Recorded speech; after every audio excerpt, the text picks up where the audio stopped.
Morning. এখন তো ready হয়ে গেছি, এখন যাব বিচে। তো বিচের জন্য রেডি হয়ে গেছে, এটা আমাদের আউটফিট। আর ওইদিকে মোনালিসারা আগে থেকে এগিয়ে যাচ্ছে, আর আমরা এখন যাচ্ছি হেঁটে হেঁটে। চলো দেখা যাবে হাঁটা হতো।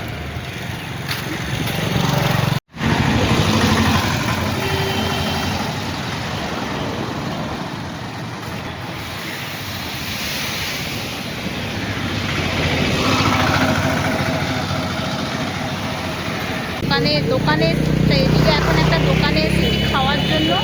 এদিকে মোনালিসারা এখন ইডলি কিনছে, আর আমরা দাঁড়িয়ে খাবে খাবে না। বাড়িতে সকালে মানে হোটেলে আমরা খেয়েছি, তো তবু এখন খাবো, দেখি। চলো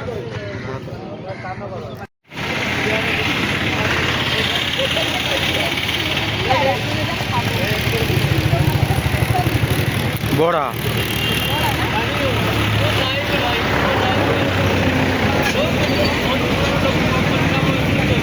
এখন বিচের দিকে যাচ্ছি।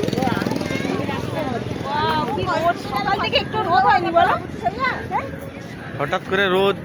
সকাল থেকে পুরীতে স্নান করতে এসেছি, কারণ শুনেছি নাকি মানে পুরীর সমুদ্রে স্নান না করে মন্দিরে পুজো দিতে নেই। তাই জন্য আজকের আমরা মানে বিচে এসেছি। আজকে স্নান করব, তারপরে কালকে যাব মন্দিরে। তাই আজকে স্নান করতে এসেছি। আর এখানে জাস্ট মানে এত সুন্দর লাগছে না, একটা ঢেউটা দেখো, জাস্ট অসাধারণ লাগছে।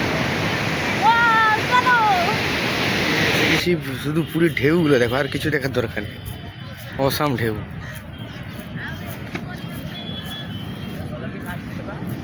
পুরীর বিচে ঢেউ, ঢেউয়ের সাউন্ড, মন মুগ্ধকর ঢেউ, অসাধারণ। দীঘায় গেছি, কিন্তু অ্যাকচুয়ালি এরকম ঢেউ আমি দীঘাতে তো উপলব্ধি হয়নি। পুরীর ঢেউয়ের সাইজটা শুধু দেখো, সাইজ দেখো, সাইজ দেখো, সাইজ দেখো।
বাবা, আমার পুরোটাই না মানে স্নান হয়ে গেছে। আর বিচ থেকে যেহেতু হোটেলটা একটু দূরে আছে, আর তাই এখন আমরা বাড়ি যাব।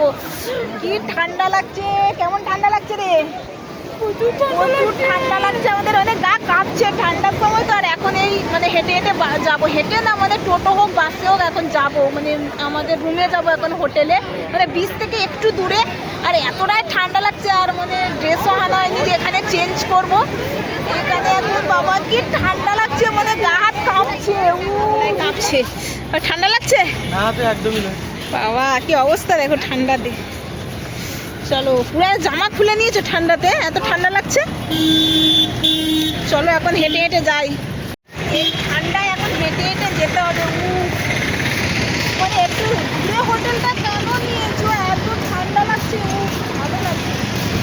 মানে সমুদ্রে যতক্ষণ স্নান করেছি মানে অতটা তখন ঠান্ডা নেই, মানে সমুদ্র থেকে যেই উঠে এসেছি তখনই এত ঠান্ডা লাগছে। আর একটা কথা গাইস না বলে আমি পারছি না, মানে আমি তো বিয়ের আগে একা তখন মানে ফ্যামিলির সঙ্গে পুরী এসেছিলাম। তো আমার খুব বিয়ে করে ইচ্ছে ছিল যে বরের সঙ্গে দুজনে এসে জগন্নাথ দর্শন করবো। তো ফাইনালি এতদিন পরে অনেকদিন থেকে প্ল্যানিং হচ্ছিল, মানে কিছু কিছু প্রবলেমের জন্য হচ্ছিল না। তো ফাইনালি আমার সেই ইচ্ছেটা পূরণ হলো। মানে এখনো জগন্নাথ দর্শন করিনি, বাট আজকে আমরা স্নান করে নিয়েছি সমুদ্রে, কালকে যাবো জগন্নাথ দর্শন করতে। তো ফাইনালি আমার বরের সঙ্গে আমি জগন্নাথ দর্শন করে নিলাম। কেমন লাগছে জগন্নাথ দর্শন? মানে পুরী এসে কেমন লাগছে বলো? পুরী এসে তো ভালো লাগছে, অ্যাকচুয়ালি দীঘাতেও গেছি এর আগে আমি, হ্যাঁ, কিন্তু দুজনেই গেছি এতটা আমরা। ঢেউ কোনোদিন দেখিনি হ্যাঁ, আমি। পুরীর মতো সবাই ঢেউ বলতো কিন্তু দীঘাতে সবাই পাওয়া বলতো যায় কি পুরীর ঢেউ সব থেকে খতরনাক। না। হ্যাঁ, সত্যি। আজকে সেটা উপলব্ধি করলাম, তার কিছু ফুটেজ আছে, সেটা আপনাদেরকে দেখাবো কিরকম আনন্দ ফুর্তি করলাম। এক্সপেরিয়েন্স কেমন হলো বলো? এবারে অ্যাকচুয়ালি পুরীর ঢেউ তো খেলাম, এবারে যেটার জন্য আসা, ঠিক আছে, জয় জগন্নাথ যেটা, জয় জগন্নাথ তো ঠিক আছে, দর্শন করবো। জয় জগন্নাথ, আর সত্যি জগতের নাথ। পুরীর ঢেউয়ের মানে কেমন লাগছে বলো তো? ভালো লাগছে এখানে এসে? আমার তো খুবই ভালো লেগেছে, কারণ আমি আগেও এসেছি আর এখন হচ্ছে বরের সঙ্গে এসে মানে আমাদের দুজনের সবই ইচ্ছে